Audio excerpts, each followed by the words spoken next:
Shalom saudaraku, kita akan bersama-sama kembali pada saat ini untuk kembali merenungkan firman Tuhan. Sebelumnya mari kita satukan hati kita berdoa.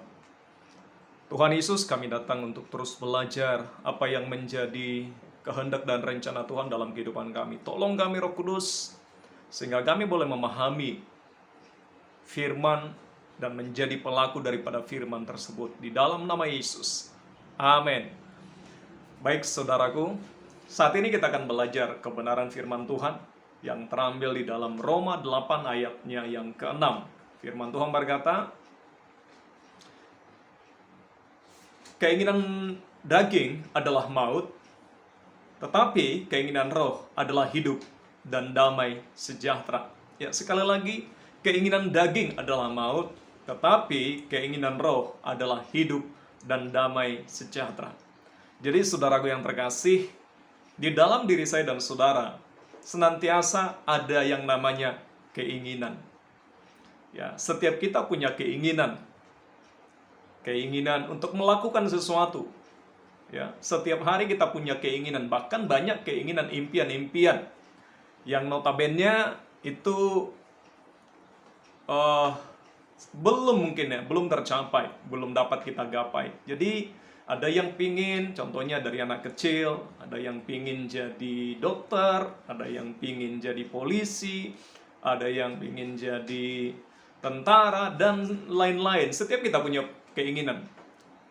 Namun, lewat firman Tuhan pada saat ini, ya, firman Tuhan berkata di dalam Roma 8 ayat ke-6 ini adalah keinginan daging. Ada dua macam keinginan yang selalu berusaha mencuri perhatian kita, yang selalu berusaha mengarahkan hidup kita.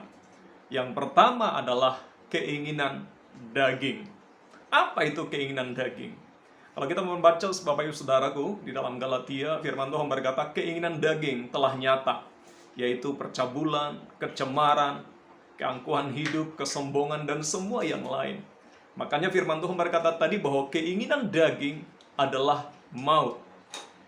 Jadi barang siapa mengikuti keinginan dagingnya, sesungguhnya orang tersebut sedang berjalan ke arah kematian, berjalan ke arah kehidupan yang penuh dengan penderitaan.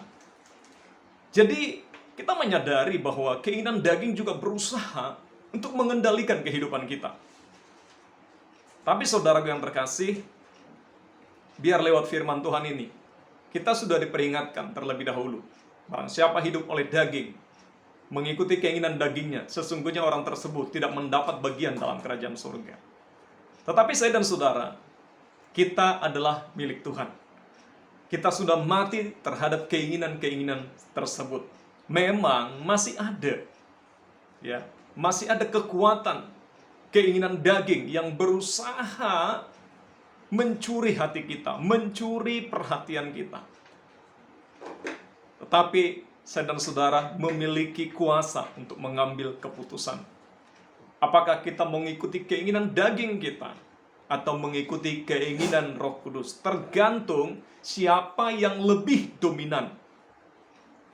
Apakah keinginan dagingnya lebih dominan atau keinginan roh lebih dominan? Ada sebuah perumpamaan. Ya. Ada dua ekor anjing yang sesungguhnya anjing ini saling bermusuhan. Kekuatannya hampir sama, ya. Tetapi dibuat di dalam ujian tersebut, ya. Kemudian dalam pengujian tersebut, kedua anjing tersebut salah satu diberikan makan sebagaimana biasanya. Nah, salah satu seekor lagi itu diberi makan serba kurang. Dan apa yang terjadi? Ketika setelah 3 hari kemudian, 5 hari kemudian, anjing tersebut dilepas dan kemudian mereka berkelahi. Menurut saudara siapa yang akan menang? Tentunya anjing yang diberi makan dengan baik. Bahkan mungkin sekalipun awalnya dia anjing yang mungkin bukan dia anjing pemenang, tapi karena dia dikasih makan terus-menerus, sedangkan anjing yang satunya dikasih makan serba kurang, pasti kekuatannya makin lemah. Dan ketika beberapa hari berikutnya diadu, pasti sekalipun yang tadi itu kuat, karena makanannya selalu dikurangi, dia menjadi lemah. Nah, demikian juga sesungguhnya antara keinginan daging dan keinginan roh. Mana yang dominan kita perhatikan, mana yang dominan kita kasih makan, dia yang akan bertumbuh. Untuk itu, Bapak Ibu Saudara yang terkasih, firman Tuhan ini berkata, keinginan roh adalah hidup dan damai sejahtera. Saya percaya, saya dan saudara akan mengambil sebuah keputusan untuk hidup dipimpin oleh keinginan roh. Nah, untuk bisa hidup dipimpin oleh keinginan roh, R di sana itu R besar, menunjuk kepada Roh Kudus. Hidup dipimpin oleh Roh Kudus. Hidup dipimpin Roh Kudus itu seperti apa sih? Keinginan roh itu seperti apa sih? Ya, firman Tuhan berkata bahwa keinginan roh, buah roh adalah kasih, sukacita, damai sejahtera, kesabaran, kemurahan, kebaikan, kesetiaan, kelemah lembutan, penguasaan diri. Ada 9 buah roh. Nah, itulah yang dihasilkan oleh keinginan roh.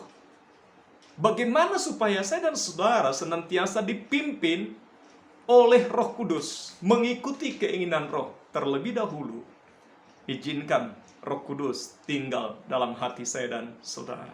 Ya, kita izinkan Roh Kudus memimpin kehidupan kita, masuk dalam hati kita. Karena Roh Kudus itu roh yang lemah lembut. Ya, roh yang baik, dia penolong, dia bukan roh pemaksa. Ketika kita membuka hati kita dan mengizinkan Roh Kudus menguasai hidup kita, dia akan menguasai kita. Tapi ketika kita tidak mengizinkan, tidak mau hidup kita dipimpin oleh Roh Kudus, dia juga tidak akan maksa. Jadi saudaraku, untuk hidup kita dipimpin oleh Roh Kudus, mari kita buka hati kita lebar-lebar. Kita izinkan Roh Kudus penuhi aku, kuasai aku, pimpin aku. Dan ketika Roh Kudus hidup dalam kita, disitulah keinginan roh itu akan muncul. Beri makan terus ya kehidupan roh kita. Caranya bagaimana? Dengan terus berinteraksi, membangun komunikasi, berdoa di dalam roh, berdoa kepada Tuhan. Terus bangun keintiman, bergaul dengan roh, bergaul dengan firman setiap hari. Maka tentunya yang dominan dalam hidup kita adalah keinginan roh, keinginan firman tersebut. Nah, ini yang perlu kita bangun, Bapak Ibu Saudara yang terkasih. Dan saya percaya ketika Roh Kudus memimpin hidup kita, Roh Kudus akan memimpin kita kepada kehidupan, kepada damai sejahtera, kepada kemenangan, kepada kehidupan yang penuh dengan sukacita. Karena kita percaya, Roh Kudus yang di dalam kita lebih besar daripada segala roh yang di tengah-tengah dunia ini. Tapi hal itu juga bisa terjadi dalam diri kita kalau kita mengizinkan hidup kita dipimpin oleh Roh Kudus. Selama kita nggak mau hidup kita dipimpin oleh Roh Kudus, selama itu juga Roh Kudus tidak bisa berbuat banyak dalam diri saya dan saudara. Karena itu, Bapak Ibu Saudaraku yang terkasih di dalam Kristus, mari saudaraku, ya, ikuti tuntunan, pimpinan, keinginan roh. Buka hati kita lebar-lebar. Izinkan Roh Kudus memimpin kehidupan saya dan saudara. Dan kita akan melihat bahwa hari-hari kita menjadi hari-hari yang berkemenangan. Hari-hari kita, hari-hari yang dipenuhi oleh kuasa Tuhan, dipenuhi oleh damai sejahtera. Bahkan sekalipun mungkin ada tantangan, ada pergumulan yang kita hadapi. Ada orang-orang yang mengecewakan kita. Ya, ada orang-orang yang hidup dalam kedagingan dan berusaha mempengaruhi kehidupan kita.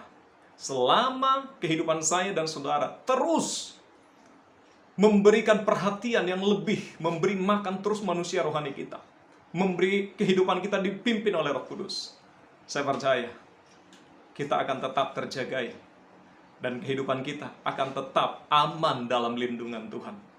Jadi saudaraku yang terkasih, ya, firman Tuhan ini berkata, keinginan daging adalah maut, tetapi keinginan roh adalah hidup dan damai sejahtera. Saya percaya dan saya berdoa, hidup saya dan saudara dipimpin oleh Roh Kudus, bukan dipimpin oleh kedagingan kita. Puji Tuhan, mari sama-sama kita berdoa. Tuhan, terima kasih, tuntun kami, pimpin kami dengan kuasa Roh Kudus. Kami mau hidup kami menuruti keinginan roh, sehingga kami mendapatkan kehidupan dan damai sejahtera selama kami ada di muka bumi ini. Roh Kudus, tolong kami, pimpin setiap kami, hidup oleh roh, dipimpin oleh roh, dan menuruti keinginan roh terjadi dalam kehidupan kami di dalam nama Tuhan Yesus. Haleluya. Amin. Baik saudaraku yang terkasih, Sekian renungan singkat kita pada saat ini. Kita akan bertemu kembali di hari-hari yang akan datang. Pastikan hati saya dan saudara senantiasa haus, lapar akan firman Tuhan. God bless you.